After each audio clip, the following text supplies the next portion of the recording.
সেদিনকেই দেখেছো, আজকে আবার চলে এসেছি কোথাও বলতো, শুভজিতের স্যালনেই এসেছি চন্দননগরে। তো এখানে হচ্ছে প্রোডাক্ট নিচ্ছি, আমার জন্যও নিচ্ছি, মৌয়ের জন্যও নেওয়া হচ্ছে, মানে মৌ ক্রিয়েশনের মৌয়ের জন্য। আগের দিন বেচারি, এটা আমার জন্য, এটা আমার জন্য, আমার শেষ হয়ে গেছে এটা। হ্যাঁ, এটা গেটআপ চেঞ্জ হয়ে গেছে, আগে যেটা ছিল সেটা আর নেই। আর মৌসুমীদি বলছে সার্ভিস নেবেন ম্যাম, কি সার্ভিস দেবে মৌসুমীদি? তুমি যা নিতে চাইবে সেটাই দেওয়া হবে। তবে আমাদের আগামী 20 তারিখ অবধি ডিসকাউন্ট আছে সব সার্ভিসের উপরে, যাই সার্ভিস কিনে নাও সবটার উপরে স্কিন হেয়ার সবকিছু। সবটার উপরে। তো আগামী 20 তারিখ অবধি কিন্তু তোমরা আসো, স্যালনের সার্ভিস নাও, স্কিন হেয়ার মানে যা কিছু সার্ভিস নেবে তার উপরে কিন্তু ডিসকাউন্ট থাকবে। একদম সব কিছুর উপর ডিসকাউন্ট, সব কিছুর উপর ডিসকাউন্ট রয়েছে। আর আমি আসছি, আজকে আমার টাইম নেই, এই দুটো দিন একটু, নেক্সট উইকে আমি আসছি সার্ভিস নিতে, রেডি থাকো। ওকে।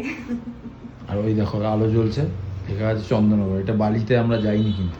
এটা বাড়ি না, এটা চন্দননগর।